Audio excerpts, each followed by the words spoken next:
bonsoir. C'est une semaine en clair-obscur pour le Parlement camerounais. Une semaine qui commence avec l'ouverture de la session de novembre à l'Assemblée nationale et au Sénat et pendant laquelle le Social Democratic Front est aux abonnés absents pour cause de protestation contre ce que le SDF appelle la gestion de la crise sociopolitique dans les régions anglophones du pays. Et ce jeudi dans la nuit, c'est le feu à l'Assemblée nationale avec un incendie qui ravage 4 étages du bâtiment principal d'Ongwaikile avec des dégâts matériels importants. Nous sommes en pleine session et la session se poursuit malgré tout. Nous en reparlerons tout à l'heure. Nous parlerons aussi du CAMES dont la 18e édition du concours d'agrégation vient de s'achever à l'université de Yaoundé 2. Sur la centaine de candidats présents à ce concours organisé par le Conseil africain et malgache de l'enseignement supérieur, 41 seulement ont été déclarés et admis, parmi lesquels le professeur Roland Wacho, major de la section droit privé, enseignante à l'université de Tchang dans la région de l'Ouest. Notre invité ce dimanche, le professeur Adolphe Minkwaché, recteur de l'université de Yaoundé 2, institution hôte du 18e concours d'agrégation CAMES. Monsieur le recteur, bonsoir. Bonsoir, monsieur Chérif. Avant de parler du CAMES et de l'université de Yaoundé 2, un mot sur l'incendie du bâtiment principal de l'Assemblée nationale. Vous avez regardé les images tout au long de ces journées-ci. C'est inquiétant pour les archives parlementaires camerounaises. J'ai effectivement regardé les images, je suis même passé pas très loin. Et je pense qu'effectivement c'est un événement grave. Et je suis plein d'émotions, plein de tristesse. Ce bâtiment est un bâtiment chargé de notre histoire politique. Pas seulement de l'histoire parlementaire, mais de l'histoire politique. Beaucoup de choses y sont passées. Beaucoup de documents y sont conservés. Il faut espérer que l'essentiel ait quand même pu être sauvé dans les autres compartiments qui n'ont pas été atteints par le feu. Je voudrais aussi dire que c'est un bâtiment emblématique et il faut souhaiter que la structure n'ait pas été atteinte au point où ce bâtiment ne soit plus du tout utilisable et qu'il soit encore possible de le réhabiliter. Donc il y a vraiment espoir de réhabilitation. Retour donc sur la semaine du Parlement avec pour commencer l'incendie du bâtiment principal de l'Assemblée nationale. Voici nos reporters. Mousse, gravats et matériaux cramés tapissent le sol. Les flammes, moins insolentes, ont cessé de dicter leur loi. Le feu est circonscrit. Nous sommes presque maîtres du feu. Tout de suite, on ne peut pas savoir qu'est-ce qui est à l'origine, qu'est-ce qui est la cause de cet incendie. 4 heures de bataille ardue contre des flammes têtues.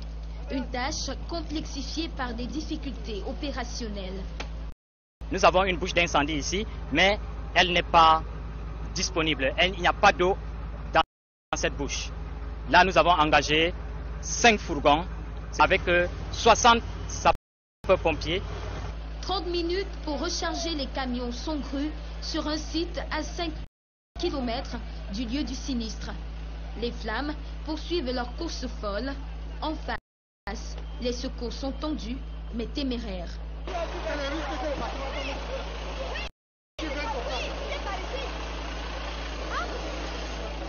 Héros du soir, ils maîtrisent la flamme sous les acclamations de la foule. Policiers, gendarmes, militaires et membres de la Croix-Rouge ont veillé au grain jusqu'au bout. Aucune victime sur le carreau. C'est le deuxième incendie en 4 ans à l'Assemblée nationale. En octobre 2013, un précédent de moindre envergure y avait été déclaré. De sources bien introduites, l'insécurité et la vétusté inquiétante du bâtiment ont plusieurs fois été relevées.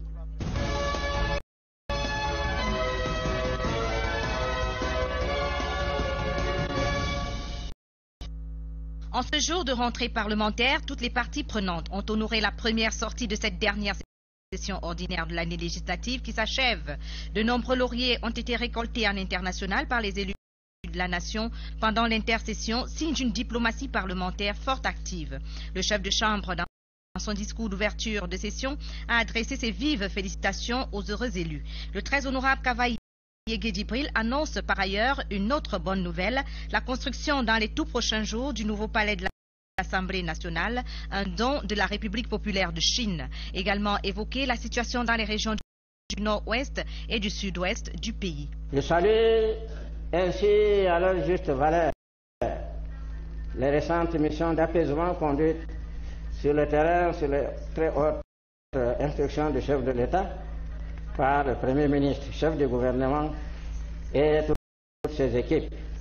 Ces missions marquent la volonté du président Paul Biya et des pouvoirs publics d'aller véritablement vers des solutions aux différents problèmes qui se poseraient. Au terme de la cérémonie d'ouverture, les élus de la nation ont réagi au discours du chef de chambre. Nous allons donc prendre les attentes les plus importantes. D'abord, commençons par celles qui nous concernent, de mettre en place avec l'exécutif un budget qui permette une amélioration du quotidien des Camerounais. Nous avons un programme et notre programme reste focalisé sur l'organisation de la révision de la Constitution et la révision du Code électoral. Et nous en appelons à un Parlement qui joue pleinement son rôle. Le projet de budget à examiner et à adopter à la fin de cette session ordinaire doit porter les germes du succès. Le gouvernement doit veiller à ce que tous les efforts des diverses structures impliquées concourent à l'atteinte des objectifs fixés par le chef de l'État.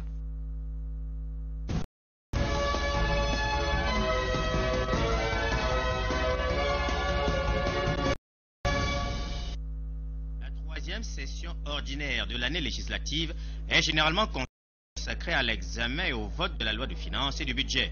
Le contexte socio-politique actuel au Cameroun a poussé le président du Sénat, Marcel Nyadji-Fenji, à prendre une posture de pédagogue à l'ouverture des travaux de la session de 2017. La leçon, la paix, la sécurité et la stabilité de notre pays, gage de son développement. Pour l'écouter, les membres du gouvernement, conduits par le Premier ministre, chef du gouvernement, le corps diplomatique, le président de l'Assemblée nationale et des députés, les sénateurs, les dignitaires du RDPC. Marcel Nyadji-Fenji s'appuie sur l'intercession riche en événements, les uns plus heureux, comme les lauriers remportés par plusieurs députés sur le plan international, et la dynamique de la diplomatie camerounaise avec les audiences accordées à plusieurs ambassadeurs et hauts commissaires, et d'autres plus malheureux, comme l'assassinat par des hors-la-loi des éléments de force de défense et de sécurité dans le nord-ouest. Le président du Sénat, en regrettant le mutisme des ONG, souvent très bavardes sur les réseaux sociaux, condamne les actes de violence et dénonce les manœuvres de déstabilisation par, je cite, des ambitieux aux agendas cachés. Aussi soutient-il, avec les sénateurs, les actes et actions du chef de l'État Paul Biya pour la paix. Loin de constituer des motifs de mise en cause de notre unité nationale, les particularismes linguistiques et régionaux sont au contraire des atouts que nous devons préserver jalousement. Ils doivent être le ciment de notre volonté commune de vivre ensemble et d'œuvrer au développement de notre pays, tout en privilégiant l'essentiel, à savoir la paix et l'unité. Le président du Sénat engage les sénateurs à promouvoir partout le vivre ensemble. Appel entendu. Et ceux qui ont raté sans procuration donnée cette ouverture de la session ordinaire au Sénat sont à condamner. Retour sur ce plateau avec notre invité, le recteur de l'université de Yaoundé 2, le professeur Adolphe Minkwaché. Parlons maintenant du CAMES qui va être le fil rouge de notre émission ce soir quand on organise un concours d'agrégation comme cela ici au Cameroun. CAMES, donc, soit pour l'édition de 2017. Pour l'université que vous dirigez, c'est quoi? C'est simplement une recherche de prestige sur le plan international. On n'a pas d'autres priorités ici. Nous avons d'autres priorités, probablement, mais cette priorité existe également. Nous sommes membres du CAMES et c'est un honneur pour notre université d'accueillir un tel événement parce que, bien évidemment, parmi les activités phares du Conseil africain malgache pour l'enseignement supérieur, il y a le programme concours d'agrégation qui est un programme important qui permet de promouvoir les enseignants au rang magistral après les avoir soumis à un examen qui est extrêmement sélectif. C'est beaucoup d'avantages pour l'université d'accueil. D'abord, il y a une reconnaissance. Ensuite, l'université d'accueil est amenée à faire un certain nombre d'efforts sur le plan infrastructurel, sur le plan de la documentation, sur un certain nombre de plans pour se mettre au niveau. Oui, mais à soi, on a fait du neuf avec du vieux pour accueillir les délégués CAMES et alors les candidats au concours d'agrégation. Nous avons accueilli le concours d'agrégation dans nos locaux du campus de Ngouaekele. Parce qu'il faut bien savoir que l'université de Yaoundé 2 est copropriétaire du campus de Ngouaekele. Nous y avons encore un certain nombre de centres d'excellence. Nous y avons 2 établissements importants, l'ESTIC et l'IFORD, qui y sont implantés. Et c'est dans les locaux de l'IFORD, du Centre de recherche en économie et gestion, que nous avons accueilli ce concours. Nous avons remis à niveau les bâtiments. Je ne sais pas si c'est ce que vous appelez faire du neuf avec du vieux. Il est évident qu'on ne peut pas non plus construire des bâtiments neufs pour accueillir simplement le concours d'agrégation. Pour une semaine. Oui. Il y a quand même que sur la centaine de candidats qui étaient présents à Yaoundé, on note une quarantaine de reçus. Est-ce qu'il est normal qu'on échoue si nombreux à ce niveau-là d'enseignement? Normal qu'on échoue, je ne sais pas si c'est comme ça qu'il faut l'exprimer, mais cela indique tout simplement que le concours d'agrégation est effectivement un examen très sélectif. C'est l'excellence qui prime ici. Au concours d'agrégation, ne sont promus que ceux qui passent la rampe, ceux qui remplissent un certain nombre de critères. Bien évidemment, selon les crus, il y a un taux de réussite plus ou moins important. Mais je pense que au-delà de la difficulté, il faut surtout tirer quelques enseignements pour nous, qui sommes responsables d'institutions universitaires, et nous dire qu'il y a probablement des efforts à faire en ce qui concerne la préparation de nos candidats. Justement, il est reproché, on va le dire comme ça, aux candidats camerounais d'être d'une certaine impréparation qui est due à un mauvais encadrement des aînés. C'est ce qu'on dit, mais lorsqu'on regarde les statistiques, si vous prenez l'université de Yaoundé 2, nous avons eu 6 admis sur 12, ce qui fait un taux de réussite de 50%. Le taux de réussite global est de 39%. Il n'est donc pas possible de dire que nos candidats sont les moins bons. Maintenant, nous ne sommes pas totalement satisfaits de ce résultat. C'est pour ça que je dis que nous devons faire des efforts pour mieux préparer encore nos candidats. Mais est-ce que ce problème-là ne se pose pas au sein, on va dire, de notre université d'une manière générale? C'est probablement pas spécifique à Yaoundé 2, soit ce déficit d'encadrement de la part des maîtres, des aînés. On ne peut pas parler de déficit de manière péremptoire, parce que si je prends le cas de l'université de Yaoundé 2, qui est celle que je connais le mieux, il y a un programme de préparation à l'agrégation qui est mis en place. Nous faisons des sessions de préparation, et votre humble serviteur est d'ailleurs le président de la conférence d'agrégation à l'université de Yaoundé 2.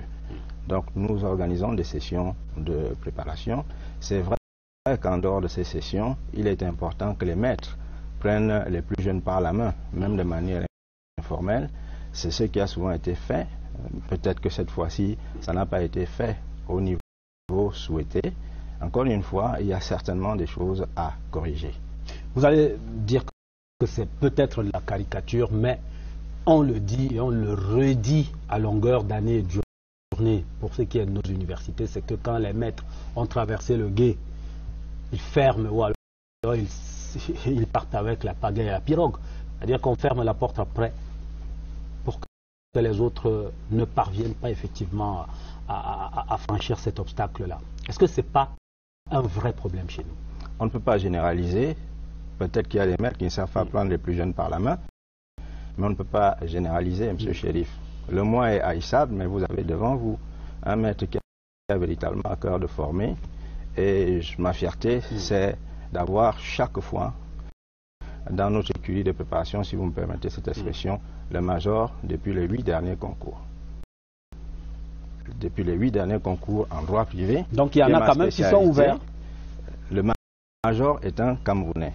Et le centre de préparation principal des candidats camerounais, c'est l'université de Yaoundé 2. Et globalement, pour cette édition, comment est-ce que vous qualifierez les performances des Camerounais? Vous avez dit 50%, nous avons des majors là-dedans, mais d'une manière générale, on se dit l'université camerounaise, notamment, pour ce qui est de ce CAMES-ci, c'est des questions de droit et autres, pour ce qui est du droit, nous sommes au top. Nous aurions pu mieux faire. Nous pouvons faire beaucoup mieux que cela. C'est vrai que pour le restant concours, il y a eu, de mon point de vue, quelques accidents. Il y a des candidats qui étaient véritablement attendus, qui sont de bons candidats. candidats, mais ils n'ont pas réussi à remplir les critères cette fois-ci.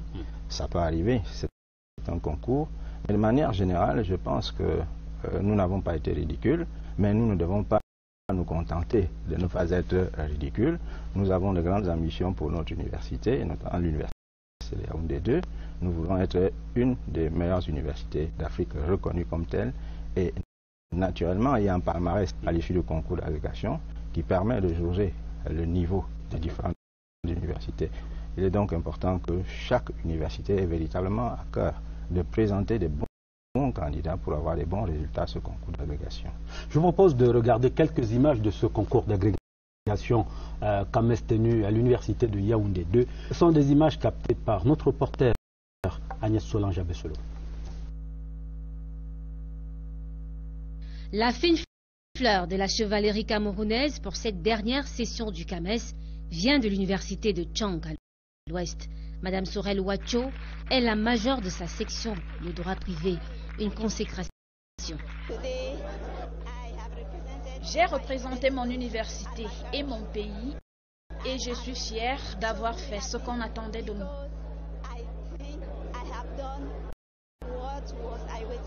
Ils sont 14 admis sur les 33 candidats du Cameroun présentés au concours du CAMES. Un sacre qui les oblige à plus de travail. C'est une fierté, pas pour moi, mais pour mes étudiants, parce qu'il faudra bien que je prenne part à leur formation. Et le fait d'être promu comme agrégé m'interpelle, dans le sens où il faudra nécessairement prendre part à la formation, à la qualité de la formation de nos étudiants. Les candidats malheureux ont été félicités pour avoir accepté de se remettre en cause. Seulement 41 admis pour l'ensemble des sections sur 103 candidats présentés.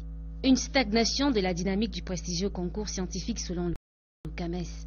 Dans le même temps, il faudra plus de rigueur dans la sélection des candidatures, car certaines sont faites de manière fantaisiste et les candidats ont manqué d'aisance à la question liée à leur spécialité.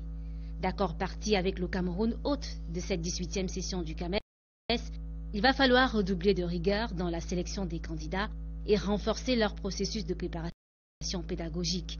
En ce jour de magnification, les membres du jury dans leur ensemble ont été faits chevaliers de l'Ordre national de la valeur à titre exceptionnel au nom du président de la République. Professeur Adolphe Minkwaché, alors le concours CAMES tel qu'il se déroule aujourd'hui, on parlait en début d'émission de cette nécessité-là qu'il y avait pour l'université haute d'accueillir le concours.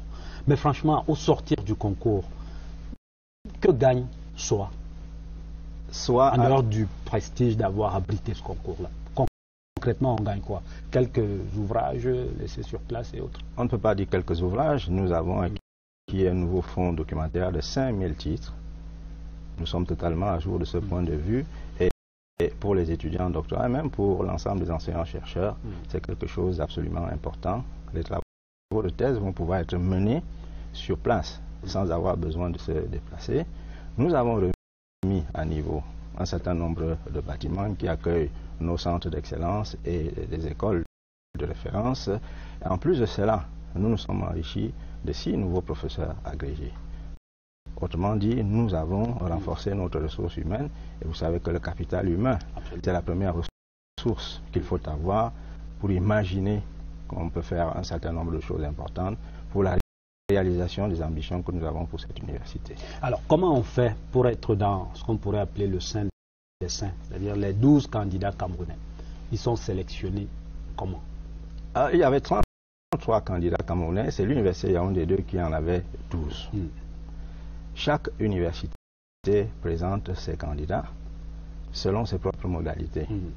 Il y a des universités qui sélectionnent, il y en a qui ne sélectionnent pas, mais ce qu'il faut dire, c'est que pour le moment, le ministère de l'Enseignement supérieur n'envoie pas un numerus clausus au niveau du CAMES, parce que nous avons encore besoin d'enseignants de rang magistral, de telle sorte que, par principe, tous les candidats camerounais, s'ils en ont le niveau, pourraient être déclarés admis. Il n'y a donc pas de limitation à ce niveau. Bien évidemment, il faut, malgré tout, remplir dans les critères pour être admis. Il n'y a pas de sélection à l'université Yaoundé 2. Le CAMES suggère que pour améliorer entre autres les résultats, il faudrait peut-être faire un meilleur tamis à la base. Mais vous savez que ce n'est pas toujours facile. Est-ce que concrètement et clairement, monsieur le recteur, est-ce qu'on n'a pas besoin souvent de pistons pour faire partie des candidats sélectionnés? On n'a besoin d'aucun piston, puisque je suis en train de vous le dire.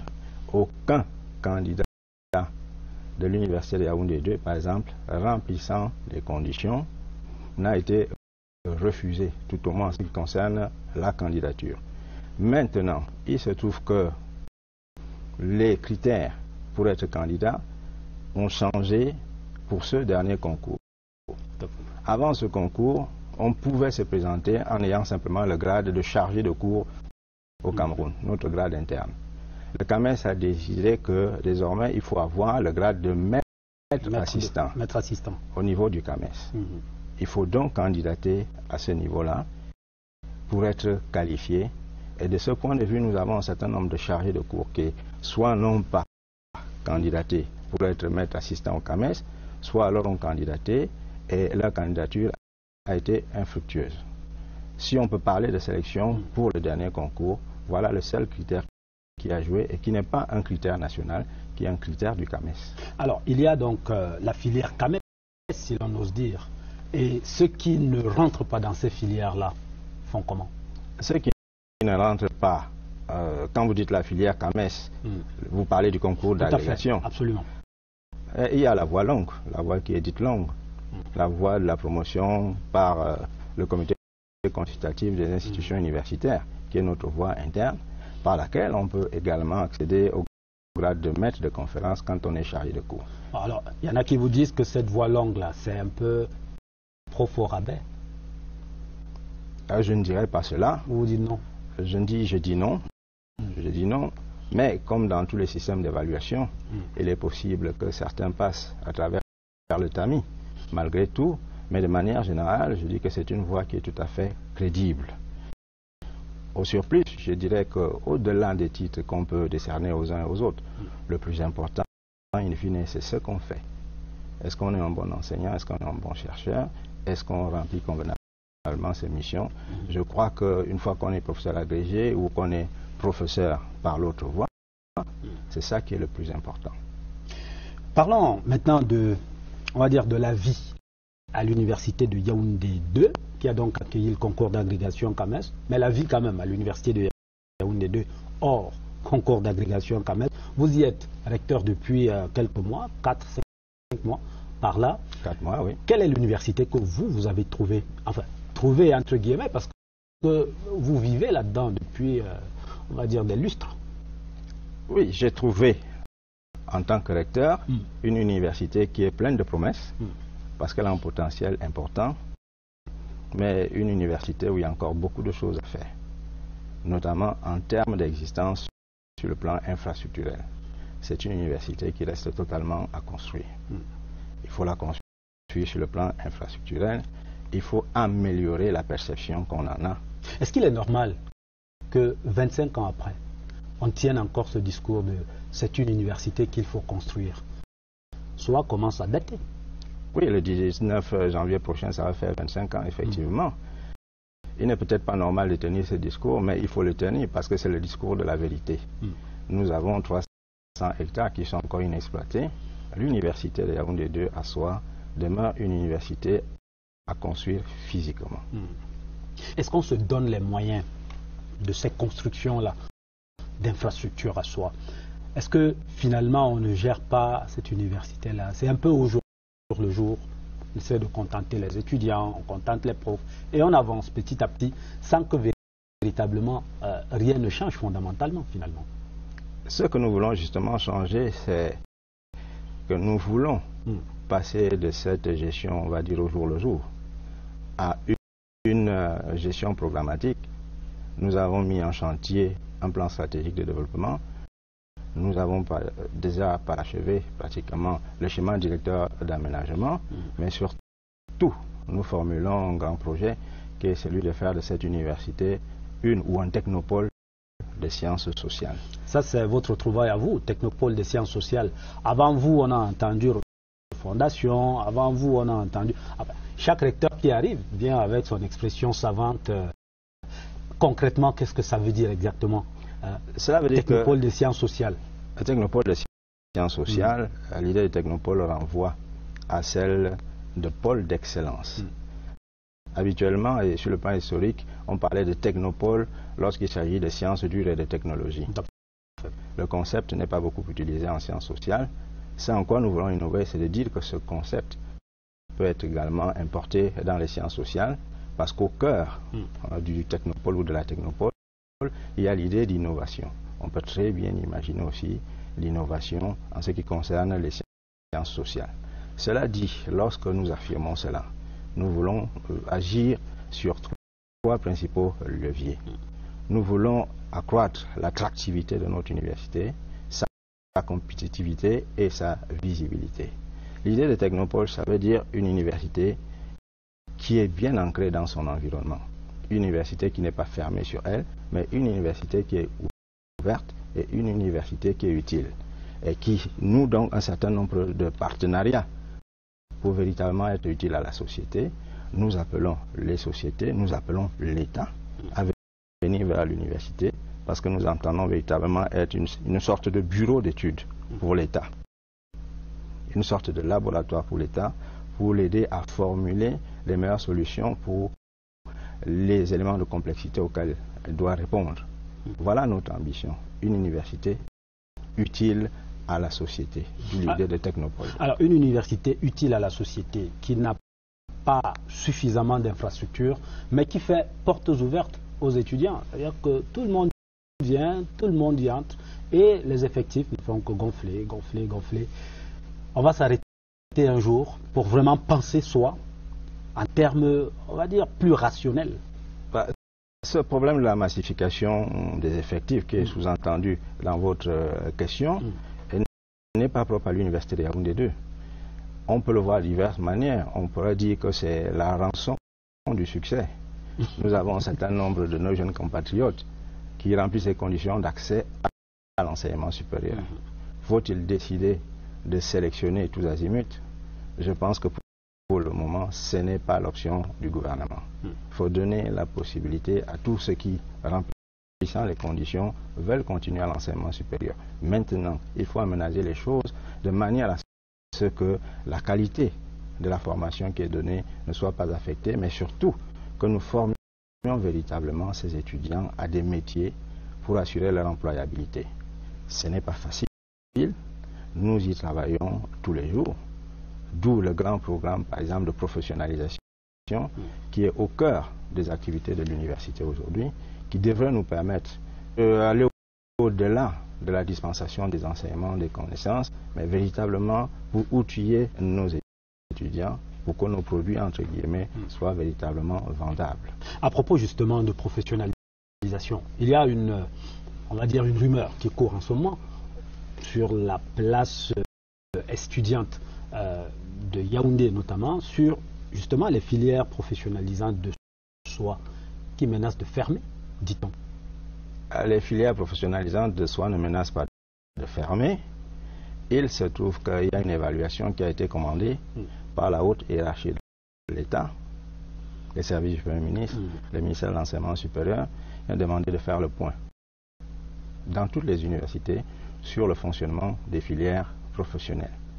Et il nous a été demandé de faire en sorte qu'un certain nombre de prérequis soient remplis pour désormais ouvrir les filières professionnelles. Un des points d'achoppement, c'est notamment le taux des droits universitaires qui sont payés. La pratique actuelle voudrait qu'il y ait une disparité de taux pratiquée, même à l'université de Yaoundé 2 à soi, selon les masters. Les hautes autorités de l'État voudraient mettre de l'ordre là-dedans.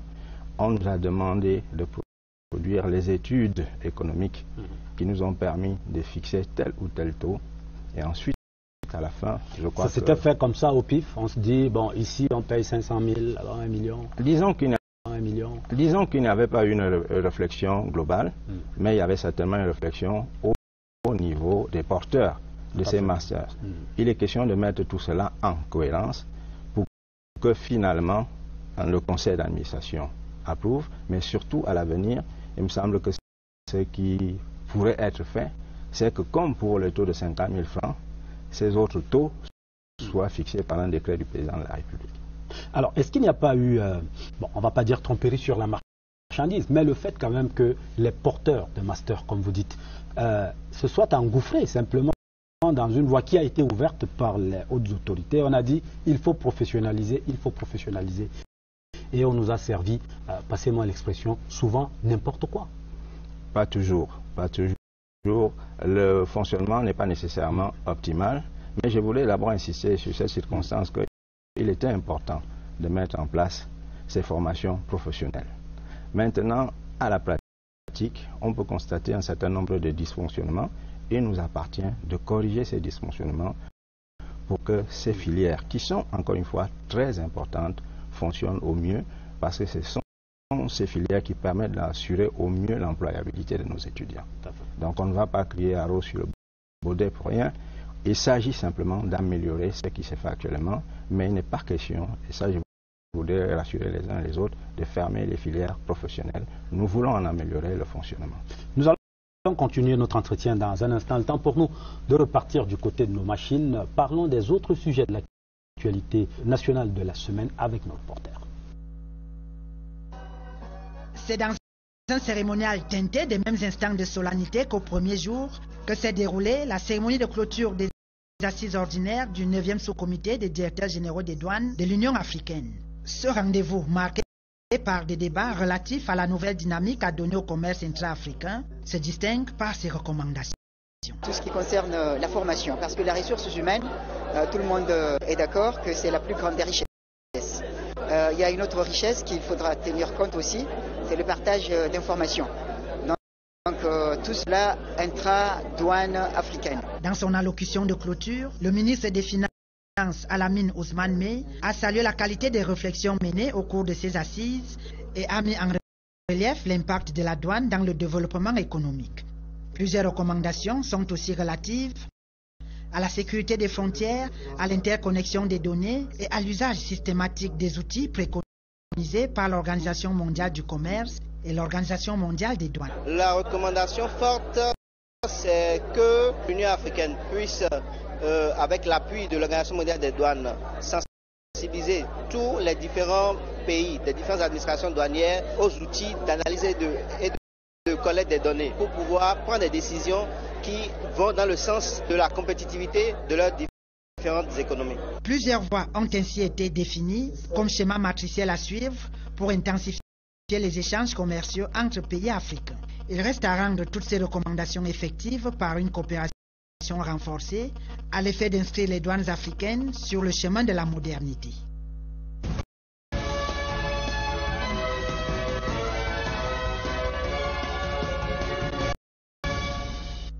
Faire voyager des capitaux de manière illicite vers des destinations de rêve avec l'assurance d'une protection de la législation du pays d'accueil, le vice des paradis fiscaux, le mal des économies d'origine. Le Forum mondial met tout le monde dans un même mouvement en espérant bousculer les législations protectionnistes. Nous sommes déjà membres de l'OCDE. Autant que faire se peut, nous essayons de nous arrimer aux normes du Forum mondial. Pour l'instant, nous effectuons des échanges qui pourraient être possibles dans notre système législatif, mais en ce qui concerne les axes d'information, nous sommes prêts à le faire. La crise économique mondiale des années 2008-2009 aidant, le secret bancaire a été levé et brise désormais les velléités de dissimulation de capitaux dans le monde. Si vous regardez les examens par les pairs qu'effectue le Forum mondial, vous verrez qu'un pays comme la Suisse, dont nous connaissons la réputation dans le monde pour ce qui est des affaires financières, aujourd'hui a complètement levé le secret bancaire qui relevait d'une disposition constitutionnelle. Le Mexique dit ici avoir découvert récemment des contribuables locaux cachés dans des paradis fiscaux. Nous pensons que les paradis fiscaux prendront fin pour ceux qui veulent cacher de l'argent. Depuis 2 ans, nous avons des gens qui viennent payer leurs impôts parce qu'il n'y a plus d'endroit dans le monde pour cacher de l'argent. C'est à mettre à l'actif du Forum mondial, dont Yaoundé vient d'abriter la 10e plénière pour contribuer à porter le nombre de juridictions africaines à un peu plus de 27. Au bout, l'amélioration des recettes fiscales par la maîtrise de l'impôt issu de l'activité des multinationales.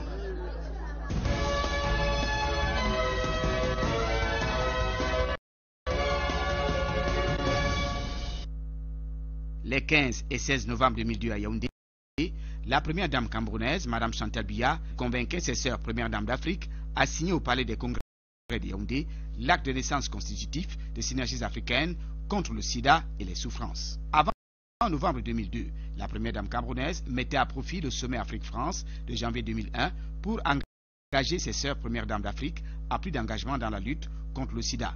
Depuis lors, 3 conférences de premières dames, organes suprêmes de l'institution, se sont tenues. Novembre 2002 à Yaoundé, Ouagadougou au Burkina Faso en 2005 et Niamey au Niger en 2007. Il y a aussi la conférence avec les entreprises de médicaments, l'EM. C'était à Genève en 2005 également. La prise de conscience des ravages de la pandémie du VIH-Sida et d'autres grandes endémies. Notre refus catégorique de rester indifférent devant la souffrance humaine. Notre détermination à agir en unissant nos efforts devant cette calamité ont triomphé pour faire de Synergies africaines une structure d'avant-garde, une force de mobilisation et un réseau agissant de solidarité à l'échelle de plusieurs pays. On n'oublie pas les assises de Rome sur la gouvernance de la santé en Afrique avec le concours de l'Institut italien pour l'Afrique et l'Orient, ISAO, en 2009, rendez-vous des premières dames à Los Angeles, aux États-Unis. Les séminaires sur la prévention de la transmission mère-enfant du VIH se sont tenus dans 6 pays africains, la Guinée, le Niger, le Burkina Faso, le Burundi, le Mali et le Cameroun. En 2006, Mme Chantal Biya inaugure le Centre international de référence Chantal Biya, un institut de recherche à vocation nationale et internationale sur le VIH. Synergies africaines, c'est d'abord un élan de cœur. C'est l'élan de cœur des premières dames, sous le leadership de la présidente fondatrice, Mme Chantal Biya, de décider d'être la voix des sans-voix, décider de se préoccuper du sort de nos compatriotes, les plus démunis, les plus faibles, ceux et celles qui n'ont nécessairement pas la voix au chapitre, mais qui ont des besoins. De 15 membres au départ, l'ONG compte aujourd'hui une trentaine de premières dames ayant adhéré à ces statuts. Un bilan somme toute élogieux.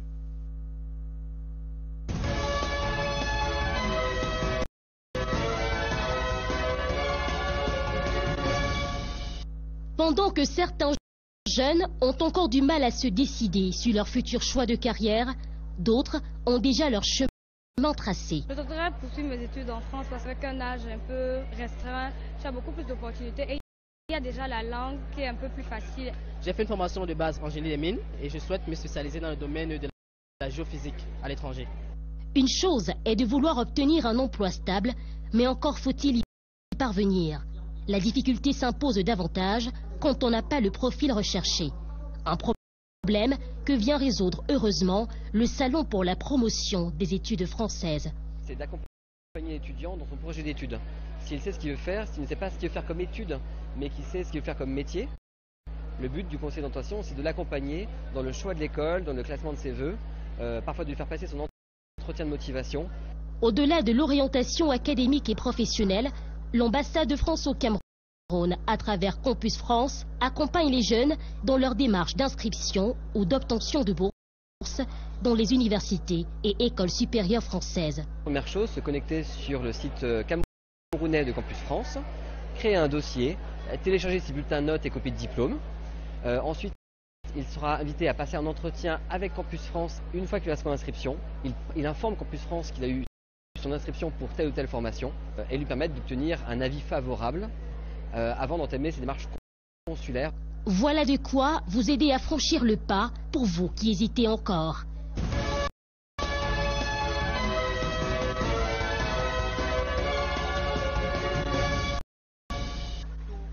Cette cérémonie de levée de couleurs marque la rentrée solennelle de l'Institut de formation et de conservation du patrimoine audiovisuel pour le compte de l'année académique 2017-2019. Une cérémonie réorganisée par la présence du directeur général de la CRTV, les directeurs centraux, de nombreuses personnalités de l'audiovisuel au Cameroun et les étudiants. Les sous-entendus du mot de remerciement prononcé par le directeur délégué laissent entrevoir de nombreux besoins parmi lesquels le plaidoyer constant d'une construction de locaux administratifs plus appropriés. Dans sa leçon inaugurale intitulée La CRTV, une école de qualité, le directeur général a entretenu l'auditoire sur sa vision de la CRTV. La CRTV doit rester l'instrument au service de l'unité nationale, de la démocratie, du progrès social et économique, de la promotion des trajectoires originales pour le développement du Cameroun. Une leçon inaugurale qui a retenu l'attention de nombreux étudiants. L'année académique 2017-2019 s'ouvre à l'Institut de formation et de conservation du patrimoine audiovisuel avec des filières nouvellement créées, à savoir archivistique audiovisuel et journaliste reporter d'images. Retour sur ce plateau avec notre invité, monsieur le recteur. Nous parlions tout à l'heure de professionnalisation des enseignements, des filières professionnelles à l'université de Yaoundé 2. Si on demande évaluation, c'est qu'il y a problème. Et entre autres problèmes, c'est peut-être les cours, c'est peut-être la prise en main même des étudiants là-bas. Mais est-ce qu'à l'issue de l'évaluation, on pense qu'on peut trouver des solutions aux problèmes posés? Nous sommes en train d'effectuer une évaluation. C'est précisément pour corriger ce qui ne va pas bien. Et nous sommes d'avis qu'il y a un certain nombre de dysfonctionnements. Mais il faut bien les identifier et il faut bien identifier les solutions pour sortir de simples aspects. Quant à toi, dit ça ne va pas, il faut arranger, mais véritablement adresser les problèmes qui se posent. Mais encore une fois, ces filières sont extrêmement importantes parce que c'est elles qui permettent véritablement d'assurer l'employabilité de nos étudiants. Elles ne marchent pas pour mieux, j'en conviens avec vous, mais nous allons corriger le tir à l'issue de l'évaluation qui a été commandée par les autorités de l'État et à laquelle nous nous sommes attelés. Alors, les autorités politiques disent, peut-être au nom de l'université, un étudiant, un emploi, parce que étant passé par cette filière professionnelle-là. Est-ce que nos universités ont les moyens de tenir? Alors, les universités ne peuvent pas dire à un étudiant un emploi. Ce que l'université peut dire de manière pertinente, c'est un étudiant, un métier. Et ce qui est attendu de nous, c'est que nous formions les étudiants au métier de l'heure. Et de ce point de vue, nous devons nous retourner vers les différents référentiels des métiers qui existent. Nous devons être attentifs à la demande du milieu économique et former les étudiants pour qu'ils puissent satisfaire cette demande-là. Donc, un étudiant, un métier et surtout un des métiers de l'heure. Et le système LMD nous permet de le faire parce qu'il permet non seulement de professionnaliser, mais avec une certaine flexibilité. Les étudiants sont, selon les champs disciplinaires, formés sur la base d'un socle, à partir duquel, maintenant, ils peuvent être professionnalisés, étant entendu que si, au niveau de la première formation, ça ne marche plus très bien, ils peuvent se redéployer vers d'autres formations pour lesquelles le socle qu'ils ont acquis demeure un socle pertinent. Et à propos justement de ce système LMD, on peut considérer qu'il est définitivement maîtrisé par nos universités, notamment SOA. Nous sommes en cours de mise en œuvre de cette nouvelle formule d'enseignement. Tout n'est pas encore parfait, mais nous sommes résolument entrés dans le système LMD. Votre prudence, monsieur le recteur, est inquiétante. Ça fait quand même quelques années, hein, LMD. Ça fait quelques années. C'est un processus. C'est un processus qui est en cours. Nous allons, dans les tout prochains jours, par exemple, former les nouveaux assistants à la pédagogie dans le système LMD. Parce que le système LMD, c'est une nouvelle façon d'enseigner. C'est vrai qu'un certain nombre d'entre nous continuent à enseigner de manière classique, à l'ancienne, parce que l'adaptation n'est pas toujours facile, mais nous sommes résolument décidés à faire en sorte que nous changions véritablement de paradigme. Le LMD, c'est un nouveau paradigme, il faut s'y adapter. Les choses ne sont pas très simples, mais nous ne sommes pas là pour attendre que les choses soient simples. Les universitaires sont là pour adresser la complexité, pour trouver des solutions. Parlons un peu du professeur Adolphe Minkwaché, que j'ai en face de moi aujourd'hui, qui est aujourd'hui recteur de l'université de Yaoundé 2. On dit souvent recteur de Yaoundé 2 à l'université de Yaoundé 2 à Soa, mais Yaoundé 2 quand même. Vous êtes on va dire un pur produit de cette université-là? Peut-être en remontant un peu dans l'histoire, la faculté de droit de l'ancienne grande université, et puis SOA. Est-ce que c'est un atout ou alors un inconvénient quand on devient recteur dans ce genre d'institution-là, où on a fait, on va dire, toute sa carrière? Toute sa carrière, oui. C'est un atout ou un inconvénient? C'est plus un atout qu'un inconvénient. Pour moi, c'est un atout. Il est facile de gérer des hommes et des femmes qui vous ont vu, qui ont marché avec vous, qui ont cheminé avec vous, qui sont vos amis, vos copains, etc., etc. Ça ne pose aucun problème, précisément parce que nous avons cheminé ensemble, nous nous connaissons bien, ils me connaissent également bien, mais surtout je connais assez bien la structure. Vous connaissez l'université? Je connais l'université parce que j'ai été recruté en 1988 à la faculté de droit et des sciences économiques. Tout à fait. Et puis à la réforme en 1993, j'ai été le premier doyen de la faculté de sciences juridiques et politiques de l'université de Yaoundé 2. Je la connais. J'ai été doyen pendant 5 ans et puis, comme vous le savez peut-être, j'ai été vice-recteur pendant 19 ans. Je connais bien la maison. Vice-recteur pendant 19 ans, vous attendiez simplement votre temps? Non, je Vous n'avez pas eu des envies d'ailleurs en ce moment-là, justement? Non, je suis rentré au Cameroun en 1988 parce que j'ai voulu rentrer servir mon pays. J'avais la possibilité de rester là où j'étais en France, à Strasbourg, où j'ai fait de très bonnes études. Et en 1991, j'ai été agrégé du concours français. J'ai été sollicité à nouveau, mais j'ai choisi de travailler au Cameroun. Je travaille à la place qui m'est donnée. J'ai eu l'honneur d'être nommé doyen en 1993, ensuite en 1998 vice-recteur. C'est un honneur. Et j'ai été maintenu à cette haute fonction pendant pratiquement 19 ans, ce qui veut dire peut-être que je n'ai pas véritablement failli. Et je le prends comme ça. Et ensuite, maintenant, j'ai été nommé recteur. D'autres ont dit qu'on vous avait un peu oublié, c'est tout. Non, on n'oublie pas quelqu'un qui est vice-recteur. Parce que vous savez qu'il y a plein d'enseignants qui aimeraient bien être vice-recteur. Moi, je l'ai été. Alors, on ne vous sent plus beaucoup dans le domaine de l'écriture. Vous avez été à un moment donné très prolixe. Le dernier dont je me souviens, c'est droit pénal et droit de l'homme, je crois, si mes souvenirs sont bons, mais après, plus rien. Non, c'est pas le dernier. Le dernier, c'est le droit des sécurités et les garanties du crédit dans les passes au WADA. Ça date de quand, ça? Ça date d'il y a 7 ans.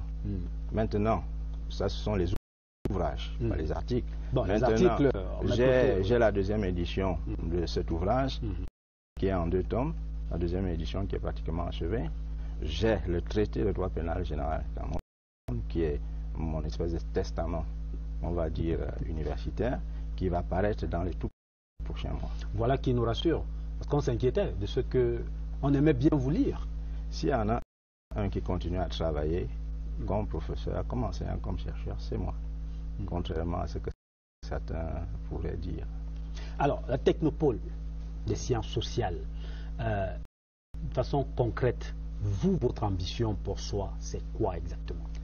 Mon ambition pour SOA, déjà pour les toutes prochaines années, j'ai dit dans un délai de 2 ans, que nous entrions dans le classement des 100 meilleures universités africaines. Et ça, nous savons ce qu'il y a lieu de faire. Parce qu'encore une fois, nous avons de la ressource humaine. Il y a beaucoup de choses qui se font, mais ces choses ne sont pas connues. C'est pour ça que nous disons qu'un des leviers sur lesquels nous devons agir, c'est la visibilité. Aujourd'hui, il ne s'agit pas seulement de faire, il faut aussi faire savoir ce qu'on fait. Donc ça, on va dire à court terme que l'université de Yaoundé 2 soit reconnue à sa juste place. Alors une université qui peut se faire aujourd'hui sans Internet? Nous avons quelques problèmes, mais nous avons une connexion Internet, nous avons la fibre optique qui arrive, nous sommes en train de travailler là-dessus. Si vous faites un peu attention, M. Ibrahim Chérif, nous avons un nouveau site web. Nous avons institué, depuis que nous sommes là, les inscriptions en ligne. L'université de Yaoundé 2 est très visible désormais et nous nous préparons à accueillir les ordinateurs que le chef d'État offre aux étudiants en mettant en place des contenus, parce que c'est ce que nous on doit faire. Des ordinateurs sans contenu, sans servir à rien, et le travail des universités, c'est de réfléchir entre-temps au contenu pour que ces ordinateurs soient véritablement utiles. Il y a possibilité qu'à court ou à très court terme, que dans le campus de SOA, partout où on s'installe dans le campus, on puisse naviguer comme ça sur les autoroutes de l'information et la communication sans problème. Oui. Je parlais du Wi-Fi, très populaire Wi-Fi. Notre ambition, c'est de faire du campus de l'Université de Yaoundé 2 à Soa ce que j'appelle une zone franche Internet. C'est-à-dire que véritablement, dès qu'un étudiant ou un enseignant rentre dans le campus, qu'il soit connecté. Nous sommes en train de travailler avec l'opérateur institutionnel qui est Camtel, qui nous accompagne très bien dans cette démarche-là. Le travail est en train d'être fait. Toujours à l'université de Yaoundé 2, les étudiants aujourd'hui, quand ils voient le recteur, ils disent quoi? De quoi ont besoin les étudiants de soi? Au-delà des questions d'infrastructure et autres, ils se disent, ça va, nous sommes bien installés, tout va bien. Non, les étudiants... Ils vous interpellent quand même de temps en temps. Ils interpellent le recteur, ce qui est tout à fait naturel. Et le recteur a bien conscience des difficultés que ces étudiants peuvent affronter au jour le jour. Mais je pense que ce qui est le plus important pour ces étudiants, c'est de savoir que le recteur et tout le staff administratif sont véritablement engagés pour améliorer leurs conditions de vie. J'ai demandé à mes collaborateurs, par exemple, qui sont en charge des œuvres universitaires, je leur ai dit que je souhaiterais que le campus de Soa soit un campus vivant. J'ai l'habitude de dire que les meilleures années de la vie, c'est celles pendant lesquelles on est étudiant. Il faut que nos enfants, parce que ce sont d'abord nos enfants, ils soient heureux. Que l'étudiant ait envie de venir au campus à Soa, même quand il n'a pas cours. Parce qu'il va aller à la bibliothèque, parce qu'il y a des activités sportives, parce qu'il y a des activités culturelles, parce qu'il peut faire des rencontres, parce qu'il faut bien le dire comme ça. C'est là qu'on fait les plus grandes, les meilleures rencontres de la vie. Après, on gère. Donc il est important pour nous que nos étudiants se sentent bien. Alors, des étudiants qui se sentent bien, qui soient heureux, le recteur également, manifestement, est heureux. On vous a vu le manifester pendant la célébration de l'an 35 de l'accession au pouvoir du président de la République. Vous êtes allé, bon, c'est un peu ce que font tous ceux qui sont nommés dans la République, vous êtes allé faire la fête au village. Je n'y suis pas allé parce que c'est ce que tout le monde fait. Je ne suis pas allé faire la fête au village à titre personnel. Je suis allé faire la fête à mon président. Je suis allé faire la fête à mon président. Je n'aurais pas été recteur que je serais quand même allé faire cette fête. Peut-on quand même considérer que, et là je parle au professeur de droit que vous êtes, recteur, c'est quand même un poste politique? Bien sûr. Absolument, vous, c'est bien de le dire. Professeur Adolphe Minkwaché, recteur de l'Université de Yaoundé 2 à Soa, merci d'avoir été notre invité d'actualité de ce. C'est moi qui vous remercie de m'avoir accueilli dans cette émission emblématique de la CRTV. Merci professeur, et tout le plaisir était pour nous. Madame, Monsieur, Actualité Hebdo s'achève. Merci de votre aimable attention. Restez en compagnie des programmes de la CRTV. Bonsoir, à dimanche.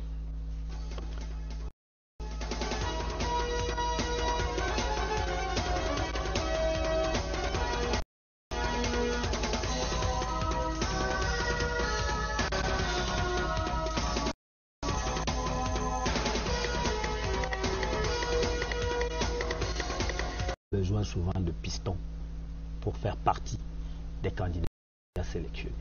On n'a besoin d'aucun piston, puisque je suis en train de vous le dire. Aucun candidat de l'Université de Yaoundé 2, par exemple, remplissant les conditions, n'a été refusé, tout au moins en ce qui concerne la candidature. Maintenant, il se trouve que les critères pour être candidat ont changé pour ce dernier concours. Avant ce concours, on pouvait se présenter en ayant simplement le grade de chargé de cours au Cameroun, notre grade interne. Le CAMES a décidé que désormais il faut avoir le grade de maître assistant au niveau du CAMES. Il faut donc candidater à ce niveau-là pour être qualifié. Et de ce point de vue, nous avons un certain nombre de chargés de cours qui soit n'ont pas candidaté pour être maître assistant au CAMES, soit alors ont candidaté et leur candidature a été infructueuse. Si on peut parler de sélection pour le dernier concours, voilà le seul critère qui a joué et qui n'est pas un critère national, qui est un critère du CAMES. Alors, il y a donc la filière CAMES, si l'on ose dire, et ceux qui ne rentrent pas dans ces filières-là font comment? Ceux qui ne rentrent pas quand vous dites la filière CAMES, vous parlez du concours d'agrégation. Absolument. Il y a la voie longue, la voie qui est dite longue, la voie de la promotion par le comité consultatif des institutions universitaires, qui est notre voie interne, par laquelle on peut également accéder au grade de maître de conférence quand on est chargé de cours. Alors, il y en a qui vous disent que cette voie longue-là, c'est un peu trop fort rabais. Je ne dirais pas cela. Vous dites non? Je dis non. Je dis non. Mais comme dans tous les systèmes d'évaluation, il est possible que certains passent à travers le tamis, malgré tout. Mais de manière générale, je dis que c'est une voie qui est tout à fait crédible. Au surplus, je dirais qu'au-delà des titres qu'on peut décerner aux uns et aux autres, le plus important, in fine, c'est ce qu'on fait. Est-ce qu'on est un bon enseignant? Est-ce qu'on est un bon chercheur? Est-ce qu'on remplit convenablement ses missions? Je crois qu'une fois qu'on est professeur agrégé ou qu'on est professeur par l'autre voie, c'est ça qui est le plus important. Parlons maintenant on va dire, de la vie à l'université de Yaoundé 2, qui a donc accueilli le concours d'agrégation CAMES, mais la vie quand même à l'université de Yaoundé 2, hors concours d'agrégation CAMES. Vous y êtes recteur depuis quelques mois, 4, 5 mois, par là. 4 mois, oui. Quelle est l'université que vous avez trouvée, enfin, trouvée entre guillemets, parce que vous vivez là-dedans depuis, on va dire, des lustres? Oui, j'ai trouvé, en tant que recteur, une université qui est pleine de promesses, parce qu'elle a un potentiel important, mais une université où il y a encore beaucoup de choses à faire, notamment en termes d'existence sur le plan infrastructurel. C'est une université qui reste totalement à construire. Il faut la construire sur le plan infrastructurel, il faut améliorer la perception qu'on en a. Est-ce qu'il est normal que 25 ans après, on tienne encore ce discours de c'est une université qu'il faut construire? Soit commence à dater. Oui, le 19 janvier prochain, ça va faire 25 ans, effectivement. Il n'est peut-être pas normal de tenir ce discours, mais il faut le tenir parce que c'est le discours de la vérité. Nous avons 300 hectares qui sont encore inexploités. L'université de Yaoundé 2 à soi demeure une université à construire physiquement. Est-ce qu'on se donne les moyens de ces constructions-là, d'infrastructures à soi? Est-ce que finalement on ne gère pas cette université-là? C'est un peu au jour le jour, on essaie de contenter les étudiants, on contente les profs et on avance petit à petit sans que véritablement rien ne change fondamentalement finalement. Ce que nous voulons justement changer, c'est que nous voulons passer de cette gestion, on va dire au jour le jour, à une gestion programmatique. Nous avons mis en chantier un plan stratégique de développement. Nous avons déjà parachevé pratiquement le schéma directeur d'aménagement, mais surtout, nous formulons un grand projet qui est celui de faire de cette université un technopôle de sciences sociales. Ça, c'est votre trouvaille à vous, technopôle de sciences sociales. Avant vous, on a entendu fondation, avant vous, on a entendu... Chaque recteur qui arrive vient avec son expression savante. Concrètement, qu'est-ce que ça veut dire exactement? Cela veut dire technopôle de sciences sociales. Le technopôle de sciences sociales, l'idée de technopôle renvoie à celle de pôle d'excellence. Habituellement, et sur le plan historique, on parlait de technopôle lorsqu'il s'agit de sciences dures et de technologies. Le concept n'est pas beaucoup utilisé en sciences sociales. Ce en quoi nous voulons innover, c'est de dire que ce concept peut être également importé dans les sciences sociales, parce qu'au cœur du technopôle ou de la technopôle, il y a l'idée d'innovation. On peut très bien imaginer aussi l'innovation en ce qui concerne les sciences sociales. Cela dit, lorsque nous affirmons cela, nous voulons agir sur 3 principaux leviers. Nous voulons accroître l'attractivité de notre université, sa compétitivité et sa visibilité. L'idée de technopôle, ça veut dire une université qui est bien ancrée dans son environnement. Une université qui n'est pas fermée sur elle, mais une université qui est ouverte et une université qui est utile et qui nous donne un certain nombre de partenariats pour véritablement être utile à la société. Nous appelons les sociétés, nous appelons l'État à venir vers l'université parce que nous entendons véritablement être une sorte de bureau d'études pour l'État, une sorte de laboratoire pour l'État pour l'aider à formuler les meilleures solutions pour les éléments de complexité auxquels elle doit répondre. Voilà notre ambition. Une université utile à la société, du l'idée de Technopole. Alors, une université utile à la société qui n'a pas suffisamment d'infrastructures, mais qui fait portes ouvertes aux étudiants. C'est-à-dire que tout le monde vient, tout le monde y entre, et les effectifs ne font que gonfler, gonfler, gonfler. On va s'arrêter un jour pour vraiment penser soi en termes, on va dire, plus rationnels. Ce problème de la massification des effectifs qui est sous-entendu dans votre...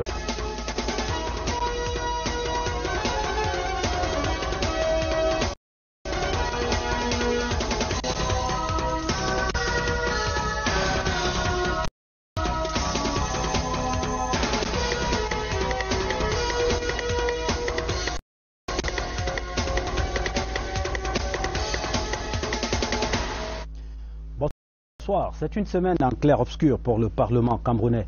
Une semaine qui commence avec l'ouverture de la session de novembre à l'Assemblée nationale et au Sénat, et pendant laquelle le Social Democratic Front est aux abonnés absents pour cause de protestation contre ce que le SDF appelle la gestion de la crise sociopolitique dans les régions anglophones du pays. Et ce jeudi dans la nuit, c'est le feu à l'Assemblée nationale avec un incendie qui ravage 4 étages du bâtiment principal de Ngouaïkélé avec des dégâts matériels importants. Nous sommes en pleine session et la session se poursuit malgré tout. Nous en reparlerons tout à l'heure. Nous parlerons aussi du CAMES dont la 18e édition du concours d'agrégation vient de s'achever à l'université de Yaoundé 2.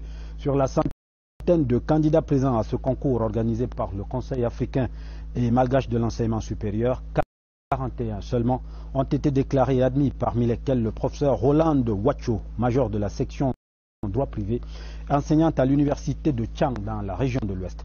Notre invité ce dimanche, le professeur Adolphe Minkwaché, recteur de l'université de Yaoundé 2, institution hôte du 18e concours d'agrégation CAMES. Monsieur le recteur, bonsoir. Bonsoir, monsieur Chérif. Avant de parler du CAMES et de l'université de Yaoundé 2, un mot sur l'incendie du bâtiment principal de l'Assemblée nationale. Vous avez regardé les images tout au long de ces journées-ci. C'est inquiétant pour les archives parlementaires camerounaises. J'ai effectivement regardé les images, je suis même passé pas très loin. Et je pense qu'effectivement c'est un événement grave. Et je suis plein d'émotions, plein de tristesse. Ce bâtiment est un bâtiment chargé de notre histoire politique. Pas seulement de l'histoire parlementaire, mais de l'histoire politique. Beaucoup de choses y sont passées. Beaucoup de documents y sont conservés. Il faut espérer que l'essentiel ait quand même pu être sauvé dans les autres compartiments qui n'ont pas été atteints par le feu. Je voudrais aussi dire que c'est un bâtiment emblématique et il faut souhaiter que la structure n'ait pas été atteinte au point où ce bâtiment ne soit plus du tout utilisable et qu'il soit encore possible de le réhabiliter. Donc il y a vraiment espoir de réhabilitation. Retour donc sur la semaine du Parlement avec pour commencer l'incendie du bâtiment principal de l'Assemblée nationale. Voici nos reporters. Mousse, gravats et matériaux cramés tapissent le sol. Les flammes, moins insolentes, ont cessé de dicter leur loi. Le feu est circonscrit. Nous sommes presque maîtres du feu. Tout de suite, on ne peut pas savoir qu'est-ce qui est à l'origine, qu'est-ce qui est la cause de cet incendie. 4 heures de bataille ardue contre des flammes têtues. Une tâche complexifiée par des difficultés opérationnelles. Nous avons une bouche d'incendie ici, mais elle n'est pas disponible. Il n'y a pas d'eau dans cette bouche. Là, nous avons engagé 5 fourgons avec 60 sapeurs-pompiers. 30 minutes pour recharger les camions Songru sur un site à 5 km du lieu du sinistre. Les flammes poursuivent leur course folle.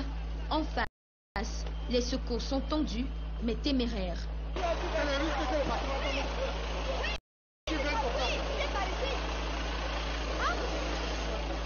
Héros du soir, ils maîtrisent la flamme sous les acclamations de la foule.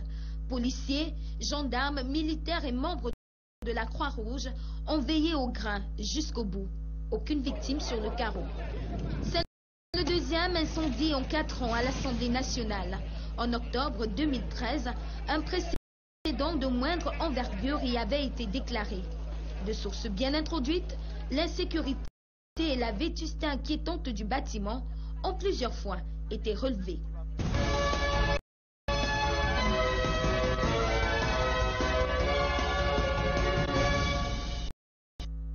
En ce jour de rentrée parlementaire, toutes les parties prenantes ont honoré la première sortie de cette dernière session ordinaire de l'année législative qui s'achève.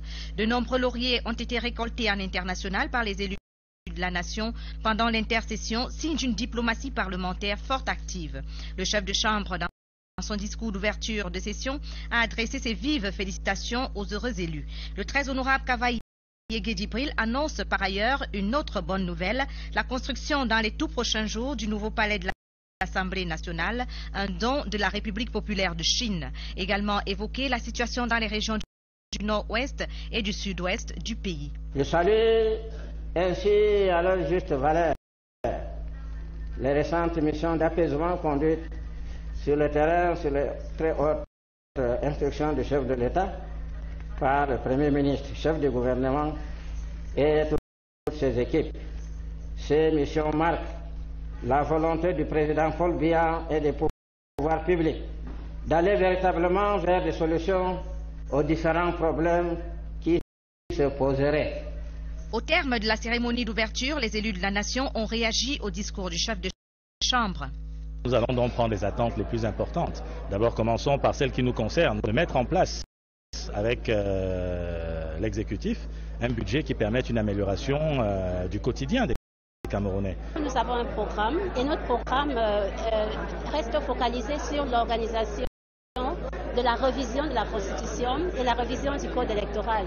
Et nous en appelons à un Parlement qui joue pleinement son rôle. Le projet de budget à examiner et à adopter à la fin de cette session ordinaire doit porter les germes du succès. Le gouvernement doit veiller à ce que tous les efforts des diverses structures impliquées concourent à l'atteinte des objectifs fixés par le chef de l'État.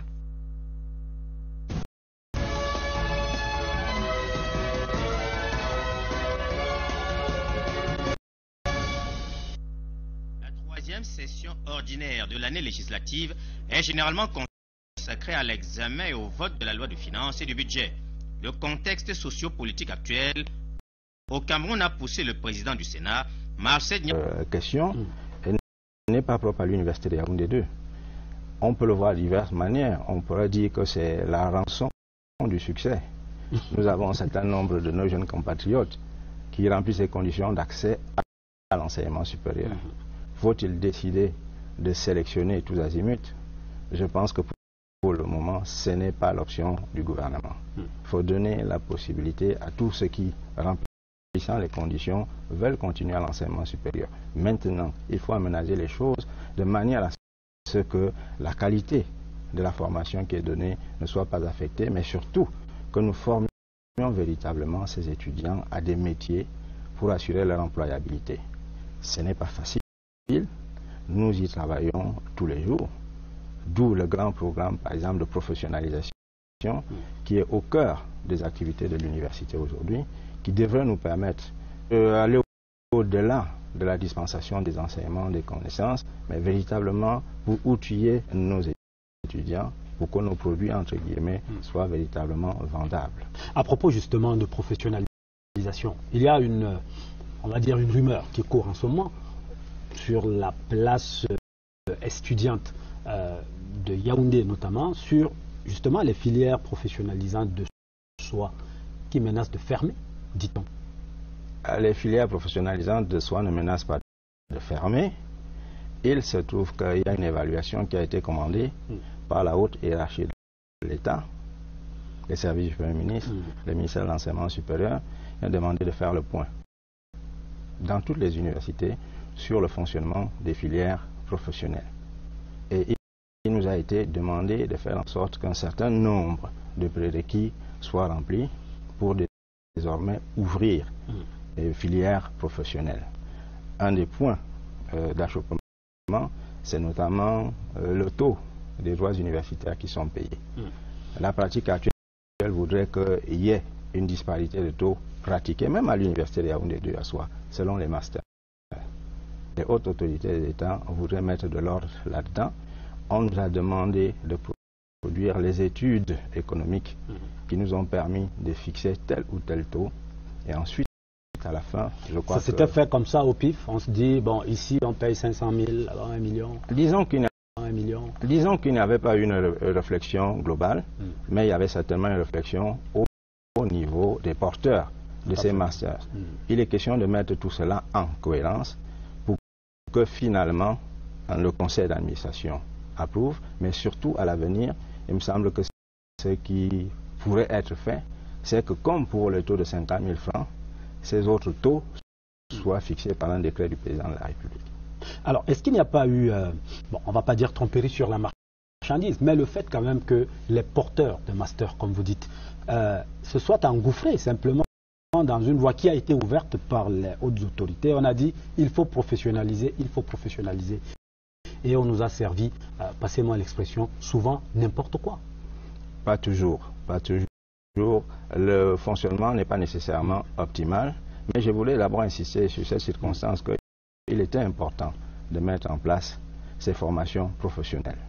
Maintenant, à la pratique, on peut constater un certain nombre de dysfonctionnements et il nous appartient de corriger ces dysfonctionnements pour que ces filières, qui sont encore une fois très importantes, fonctionnent au mieux, parce que ce sont ces filières qui permettent d'assurer au mieux l'employabilité de nos étudiants. Donc on ne va pas crier à l'eau sur le baudet pour rien. Il s'agit simplement d'améliorer ce qui se fait actuellement, mais il n'est pas question, et ça je voudrais rassurer les uns et les autres, de fermer les filières professionnelles. Nous voulons en améliorer le fonctionnement.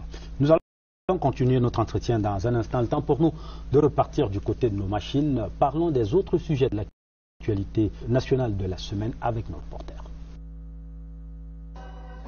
C'est dans un cérémonial teinté des mêmes instants de solennité qu'au premier jour que s'est déroulée la cérémonie de clôture des assises ordinaires du 9e sous-comité des directeurs généraux des douanes de l'Union africaine.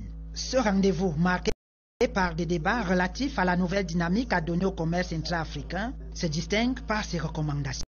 Tout ce qui concerne la formation, parce que la ressource humaine, tout le monde est d'accord que c'est la plus grande des richesses. Il y a une autre richesse qu'il faudra tenir compte aussi, c'est le partage d'informations. Donc tout cela intra-douane africaine. Dans son allocution de clôture, le ministre des Finances, Alamine Ousmane Mey, a salué la qualité des réflexions menées au cours de ces assises et a mis en relief l'impact de la douane dans le développement économique.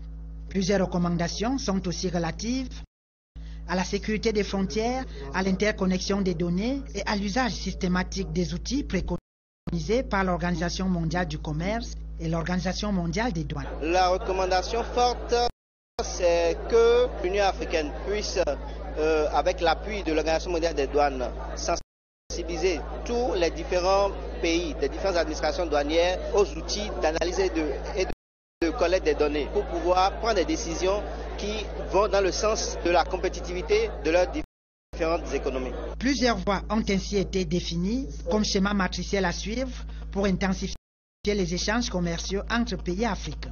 Il reste à rendre toutes ces recommandations effectives par une coopération renforcée à l'effet d'inscrire les douanes africaines sur le chemin de la modernité.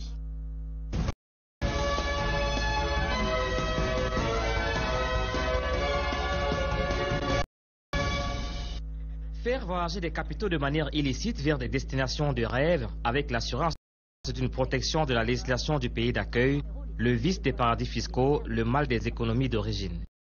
Le Forum mondial met tout le monde dans un même mouvement en espérant bousculer les législations protectionnistes. Nous sommes déjà membres de l'OCDE. Autant que faire se peut, nous essayons de nous arrimer aux normes du Forum mondial. Pour l'instant, nous effectuons des échanges qui pourraient être possibles dans notre système législatif, mais en ce qui concerne les axes d'information, nous sommes prêts à le faire. La crise économique mondiale des années 2000. L'année de journée, pour ce qui est de nos universités, c'est que quand les maîtres ont traversé le gué, ils ferment ou alors ils partent avec la pagaie et la pirogue. C'est-à-dire qu'on ferme la porte après pour que les autres ne parviennent pas effectivement à franchir cet obstacle-là. Est-ce que ce n'est pas un vrai problème chez nous? On ne peut pas généraliser. Peut-être qu'il y a des maîtres qui ne savent pas prendre les plus jeunes par la main, mais on ne peut pas généraliser, M. Chérif. Le moi est haïssable, mais vous avez devant vous un maître qui a véritablement à cœur de former. Et ma fierté, c'est d'avoir chaque fois, dans notre écurie de préparation, si vous me permettez cette expression, le major depuis les 8 derniers concours. depuis les 8 derniers concours en droit privé. Donc il y en a quand même qui sont ouverts. Le major est un Camerounais. Et le centre de préparation principal des candidats camerounais, c'est l'Université de Yaoundé 2. Et globalement, pour cette édition, comment est-ce que vous qualifierez les performances des Camerounais? Vous avez dit 50%, nous avons des majors là-dedans, mais d'une manière générale, on se dit l'université camerounaise, notamment, pour ce qui est de ce CAMES-ci, c'est des questions de droit et autres, pour ce qui est du droit, nous sommes au top. Nous aurions pu mieux faire. Nous pouvons faire beaucoup mieux que cela. C'est vrai que pour les concours, il y a eu, de mon point de vue, quelques accidents. Il y a des candidats qui étaient véritablement attendus, qui sont de bons candidats, mais ils n'ont pas réussi à remplir les critères cette fois-ci. Ça peut arriver, c'est un concours. Mais de manière générale, je pense que nous n'avons pas été ridicules, mais nous ne devons pas nous contenter de ne pas être ridicules. Nous avons de grandes ambitions pour notre université, notamment l'université de Yaoundé 2. Nous voulons être une des meilleures universités d'Afrique reconnues comme telle. Et naturellement, il y a un palmarès à l'issue du concours d'agrégation qui permet de jauger le niveau des différentes universités. Il est donc important que chaque université ait véritablement à cœur de présenter des bons candidats pour avoir des bons résultats à ce concours d'agrégation. Je vous propose de regarder quelques images de ce concours d'agrégation CAMES tenu à l'université de Yaoundé 2. Ce sont des images captées par notre reporter Agnès Solange Abessolo. La fine fleur de la chevalerie camerounaise pour cette dernière session du CAMES vient de l'université de Tchang à l'ouest. Madame Sorel Ouacho est la majeure de sa section, le droit privé, une consécration. J'ai représenté mon université et mon pays et je suis fière d'avoir fait ce qu'on attendait de nous.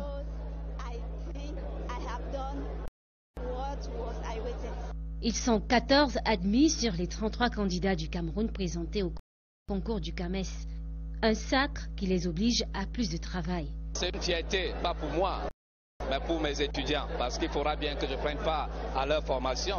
Et le fait d'être promu comme agrégé m'interpelle dans le sens où il faudra nécessairement prendre part à la formation, à la qualité de la formation de nos étudiants. Les candidats malheureux ont été félicités pour avoir accepté de se remettre en cause. Seulement 41 admis pour l'ensemble des sections sur 103 candidats présentés.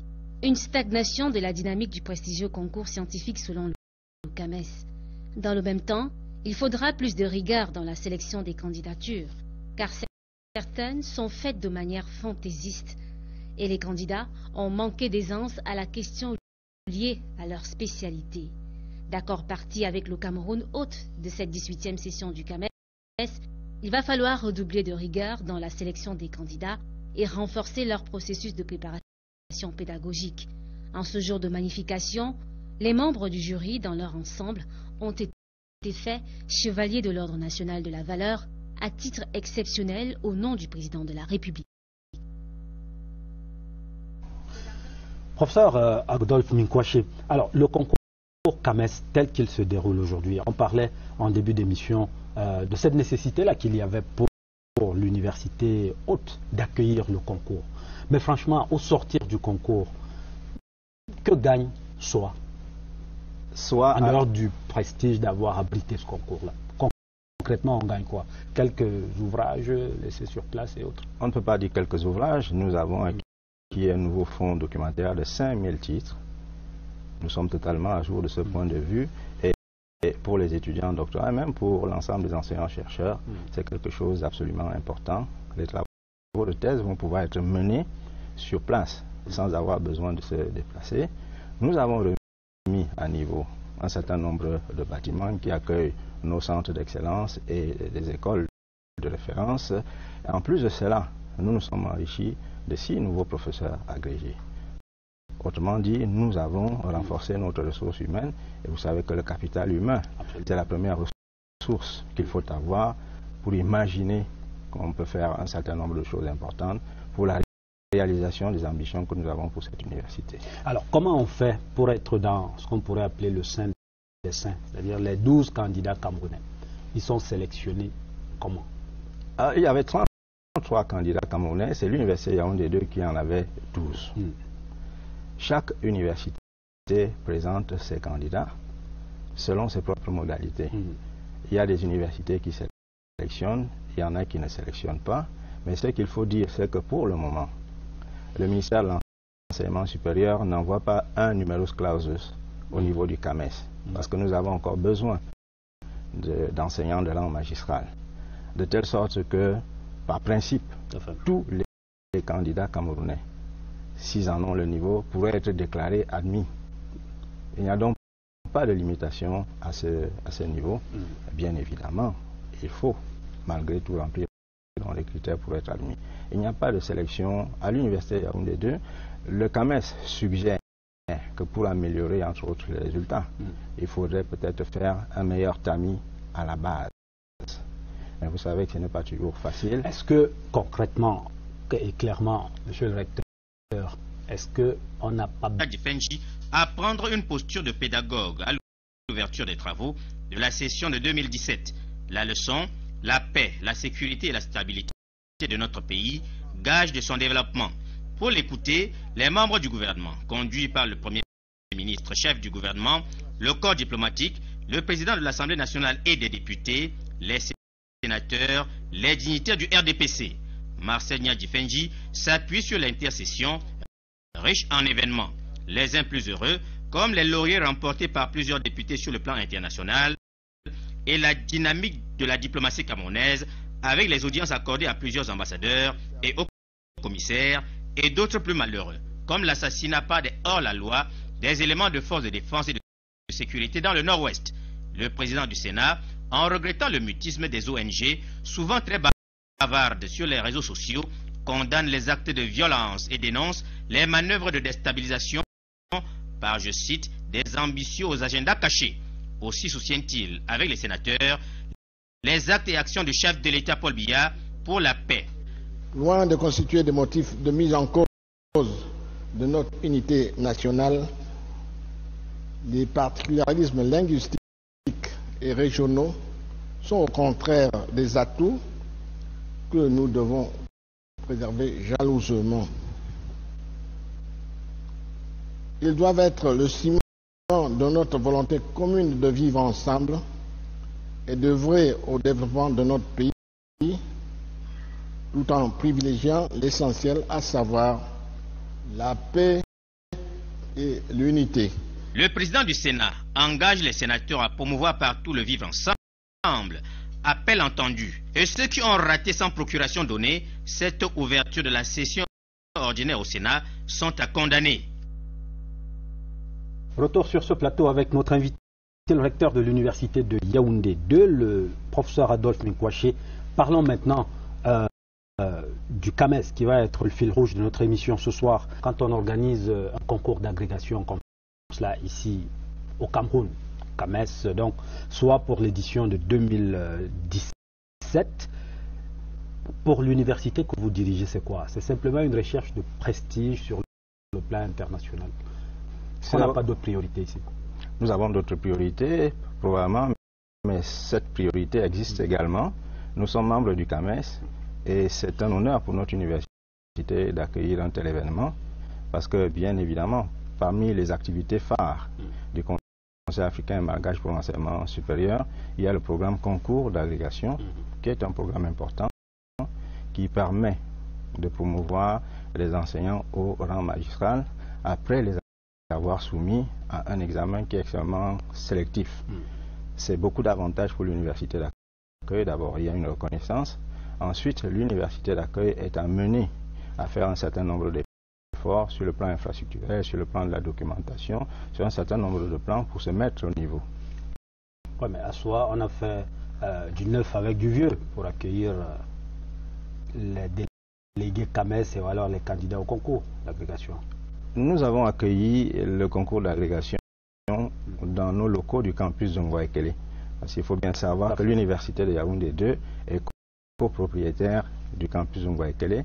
Nous y avons encore un certain nombre de centres d'excellence. Nous y avons deux établissements importants, l'ESTIC et l'IFORD, qui y sont implantés. Et c'est dans les locaux de l'IFORD, du Centre de recherche en économie et gestion, que nous avons accueilli ce concours. Nous avons remis à niveau les bâtiments.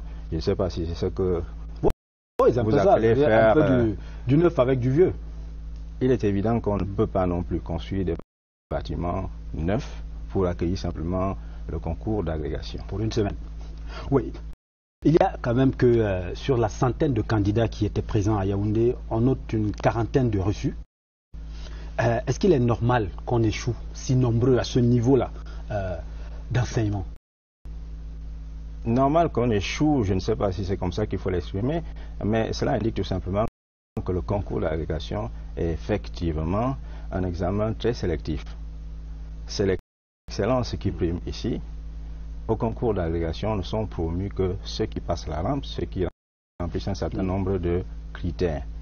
Bien évidemment, selon les crus, il y a un taux de réussite plus ou moins important. Mais je pense que, au-delà de la difficulté, il faut surtout tirer quelques enseignements pour nous, qui sommes responsables d'institutions universitaires, et nous dire qu'il y a probablement des efforts à faire en ce qui concerne la préparation de nos candidats. Justement, il est reproché, on va dire comme ça, aux candidats camerounais d'être d'une certaine impréparation qui est due à un mauvais encadrement des aînés. C'est ce qu'on dit, mais lorsqu'on regarde les statistiques, si vous prenez l'université de Yaoundé 2, nous avons eu 6 admis sur 12, ce qui fait un taux de réussite de 50%. Le taux de réussite global est de 39%. Il n'est donc pas possible de dire que nos candidats sont les moins bons.